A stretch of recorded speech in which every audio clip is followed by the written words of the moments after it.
জগতে যা কিছুই আমাদের আকর্ষণ করে তার কারণই হচ্ছে শ্রীকৃষ্ণ। তাই শ্রীকৃষ্ণই হচ্ছেন সমস্ত আনন্দের উৎস।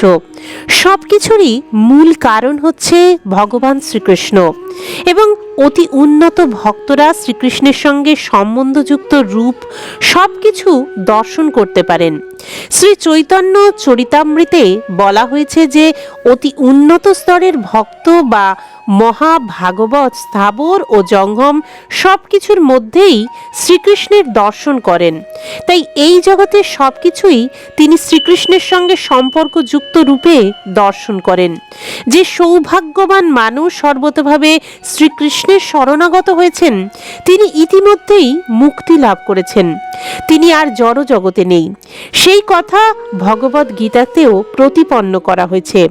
যিনি শ্রীকৃষ্ণের প্রতি ভক্তিযুক্ত সেবায় যুক্ত হয়েছেন তিনি ব্রহ্মভূত স্তরে অধিষ্ঠিত হয়েছেন। এই কৃষ্ণ নামটি সম্পূর্ণ পূর্ণ এবং সমস্ত মুক্তির আধার। যিনি শ্রীকৃষ্ণের পাদপদ্মের আশ্রয় গ্রহণ করেন তিনি এই ভব সমুদ্র পার হওয়ার নৌকায় আরোহণ করেছেন। তার কাছে এই বিশাল ভব সমুদ্র গোষ্পদে পরিণত হয়েছে। শ্রীকৃষ্ণই হচ্ছেন সমস্ত মহাত্মাদের পরম প্রেমাস্পদ, এবং তিনিই হচ্ছেন জড়জগতের পরম আশ্রয়। যিনি কৃষ্ণ ভাবনাময় ভক্তির স্তরে উন্নীত হয়েছেন তার কাছে বৈকুণ্ঠ বা চিৎজগৎ আর দূরে নেই। তিনি আর এই বিপদসংকুল জড়জগতে বাস করছেন না। এইভাবেই সুখদেব গোস্বামী মহারাজ পরীক্ষিতের কাছে কৃষ্ণ ভাবনাময় বিজ্ঞান বিশ্লেষণ করেছেন। সুখদেব গোস্বামী মহারাজ পরীক্ষিতে ব্রহ্মার স্তব শোনালেন। তার গোপ সখাদের সঙ্গে সরোবরের তীরে বনভোজন এবং তার প্রতি ব্রহ্মার স্তব সবই চিন্ময়।